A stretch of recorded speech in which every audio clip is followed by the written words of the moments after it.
I stared at my phone, reading my mother's text for the 10th time. Sophie darling, so sorry but we'll have to skip Emma's birthday this year.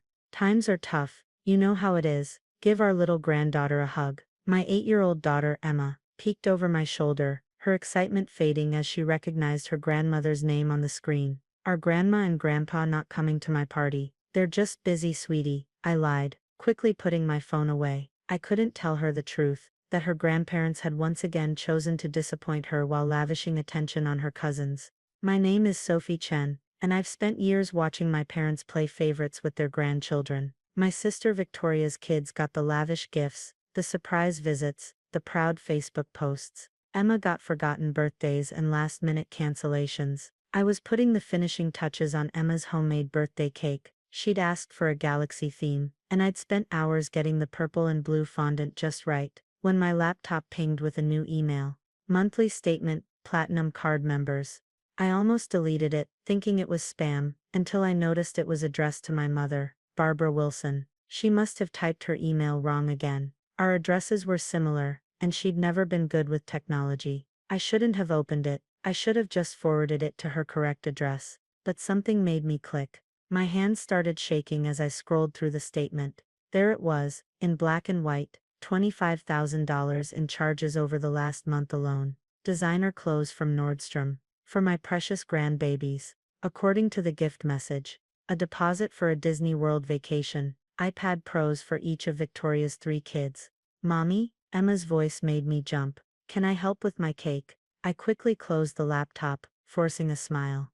Of course, baby. Want to help me add the stars? As we worked on the cake together, my mind raced. All those times my mother had claimed they were watching their spending. When it came to Emma, the Christmas they gave her a coloring book, while her cousins got gaming consoles. The school recital they skipped because gas is so expensive these days. My phone buzzed again. Another text from Mom. BTW, don't mention anything to your sister about us not coming. We're surprising her kids with a trip to Disney next week. But you know how tight money is these days. I felt sick. They weren't even trying to hide it anymore. Mommy, you're squeezing the frosting too hard, Emma said quietly. I looked down to see I'd crushed the piping bag, blue icing oozing between my fingers. Sorry, sweetie, Mommy's just a little distracted. Is it because Grandma and Grandpa don't love me as much as they love Jack, Mason and Lily? The question hit me like a punch to the gut. My 8-year-old daughter shouldn't have to ask that question, shouldn't have to feel less loved than her cousins. Emma, look at me, I said, kneeling to meet her eyes. You are loved, so loved, and anyone who makes you feel otherwise doesn't deserve your love in return. She nodded, but I could see the hurt in her eyes, the same hurt I'd seen too many times before. My laptop pinged again. Another misdirected email. This time it was a confirmation for 3 iPad Pro orders, with a note from my mother to the store. Please gift wrap separately for my 3 amazing children. 3. She had 4 grandchildren. I picked up my phone, my hands steady despite my anger. I typed, Mom, I think you sent your credit card statement to my email by mistake. $25,000 on Victoria's kids this month. Guess money isn't as tight as you claimed. Her response was immediate. Sophie, that was private. You had no right to open my mail. Then, it's not what you think. And finally, please don't tell your sister about Disney. It's supposed to be a surprise. I looked at Emma, happily adding silver sprinkles to her birthday cake, trying so hard to be okay with being the forgotten grandchild. Something inside me snapped. Don't worry, Mom, I typed back. I won't tell Victoria about Disney. But I will be showing your credit card statement at Emma's party tomorrow. You know, the one you're too broke to attend. I think our whole family will be very interested in seeing exactly how tight money has been. I turned off my phone, ignoring the flood of incoming messages. Tomorrow would change everything, and for once, my mother wouldn't be controlling the narrative. Emma, I called out, how would you like to help Mommy make some party favors? I have a feeling we're going to need extra copies of something very important. The next morning, my phone had 47 missed calls and over 100 text messages. My mother had gone from defensive to pleading to threatening, all in the span of 8 hours. You're making a huge mistake. Please let's talk about this privately. If you do this, you'll regret it. Think about what this will do to the family. The last message made me laugh bitterly. The family? The same family that had systematically excluded my daughter for years. I pulled out the folder I'd prepared last night. Inside were copies of the credit card statement, along with a detailed spreadsheet I'd created. 3 years of documented favoritism, gifts, trips, surprise visits, that always seemed to happen when Victoria's kids had events, but never for Emma's. Sophie, my sister Victoria's name flashed on my phone. Of course Mom had called in reinforcements. "What are you doing?" she demanded, when I answered. "Mom's hysterical." "Really? Was she hysterical when she spent $25,000 on your kids while telling mine she couldn't afford a birthday card?" "That's different," Victoria protested. "You know Mom and Dad are helping with the kids' college funds." "And what about Emma's college fund?" I interrupted. "Or does she not deserve one, because she's not one of the 3 amazing grandchildren?" Victoria fell silent. We both knew she'd seen those social media posts, those emails, those public declarations of favoritism. "Look," she finally said, her voice softer. "I know Mom can be excessive with the kids, but exposing her like this, it'll destroy her reputation in the family." Her reputation. I felt that familiar anger rising. What about Emma's sense of self-worth? "Do you know she asked me yesterday if her grandparents don't love her as much as they love your kids?" More silence. "You're bringing the kids to the party, right?" I asked. "Sophie, right? Mom asked us not to come. She said it would be too awkward." "Perfect." I cut her off. "That makes this even easier." I hung up and went to check on Emma. She was already in her party dress, practicing her thank you smile in the mirror. The sight broke my heart. My daughter had learned to be grateful for scraps of attention while her cousins feasted on abundance. The party started at 2 p.m. By 1:30, my mother was parked outside our house. "Sophie," she called out as I brought decorations to the backyard. "We need to talk." I turned to face her. She looked immaculate as always, not a hair out of place, designer handbag on her arm. The same bag I'd seen on the credit card statement. $3,000 for her, nothing for her granddaughter. "Now you want to talk?" I asked calmly. "After 3 years of excuses, I can explain everything," she said, reaching for her bag. "Look, I brought Emma a gift." I held up my hand.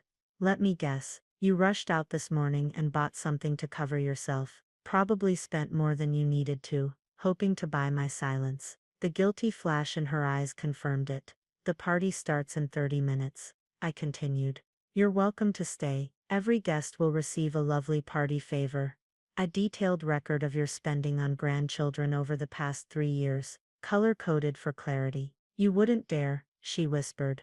"Watch me. I'll cut you off completely," she threatened. "No more family events. No more what?" I laughed. "No more forgotten birthdays. No more last-minute cancellations. No more watching my daughter pretend she doesn't notice being the only grandchild not getting presents at Christmas." Cars started pulling into our street, party guests arriving early. "Last chance, Mom," I said quietly. "You can stay, apologize to Emma, and commit to changing. Or you can leave, and everyone will know exactly why." She stared at me for a long moment. Then without a word, she turned and walked back to her car. I watched her drive away, feeling oddly calm. The folders with the credit card statements sat ready by the door, each one a bullet in the gun. I was prepared to fire. "Mommy?" Emma called from inside.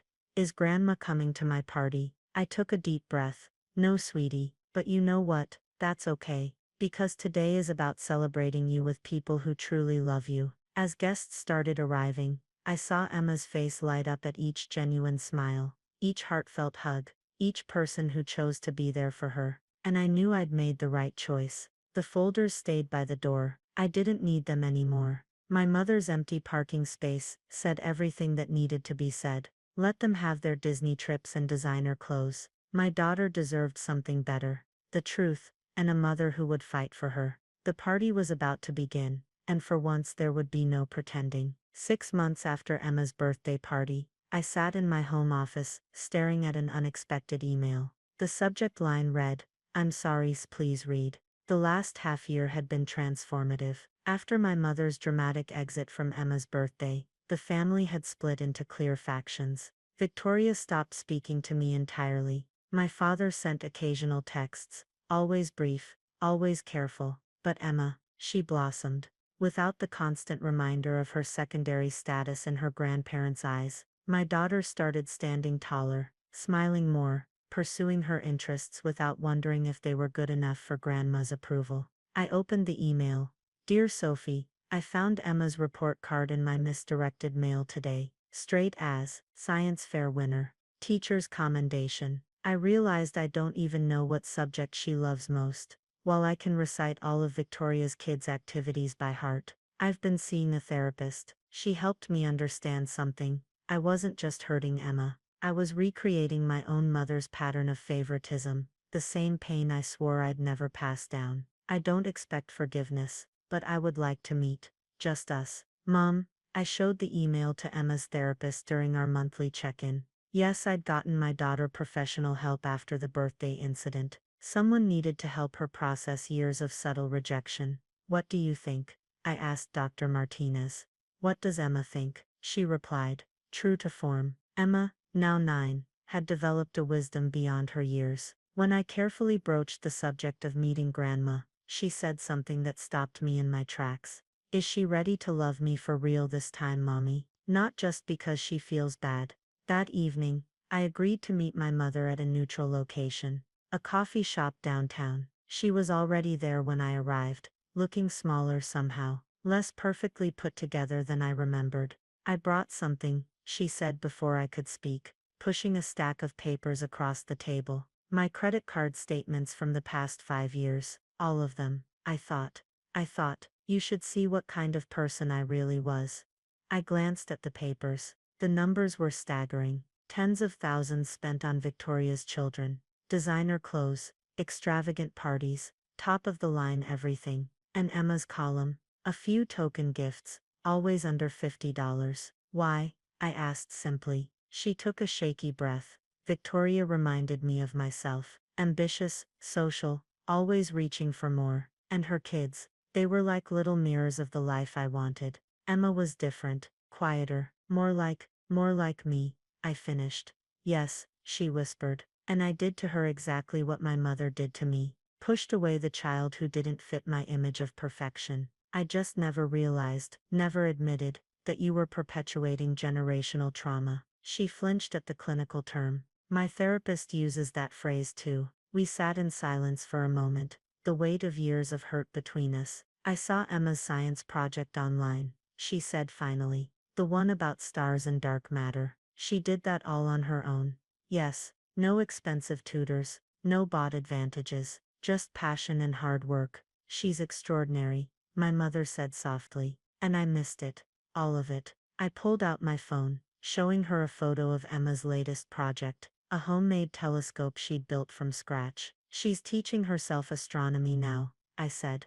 Did you know she can name every major constellation? She learned them all in 2 weeks. My mother's eyes filled with tears. I'd like to hear her talk about them sometime. If you both would allow it. I thought about Emma's question. Is she ready to love me for real this time? We can start small, I said. Maybe a video call. Let her share her knowledge on her terms.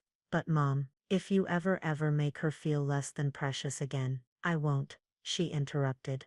I'm in therapy twice a week. I'm learning to see my patterns, to break them. I've even started talking to Victoria about scaling back the extravagance with her kids. It wasn't healthy for anyone. As if on cue, my phone buzzed with a text from Emma. Mom, I found a new star pattern. Can I show you when you get home? I showed the message to my mother. Her hands trembled as she read it. That enthusiasm, that pure joy in discovery, that's who Emma is. Not the quiet kid who didn't fit your mold, but a brilliant mind who never needed designer labels to shine.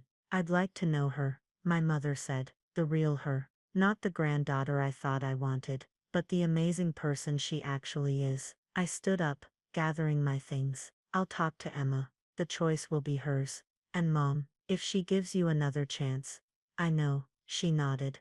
I won't waste it. Walking home, I looked up at the darkening sky, thinking about Emma's beloved stars. Some bonds, like some stars, need to die before something new can be born from their remnants. Maybe, just maybe, we were ready for that rebirth. Hey stargazer, I texted Emma. Ready to teach your mom more about the cosmos? Her reply was instant.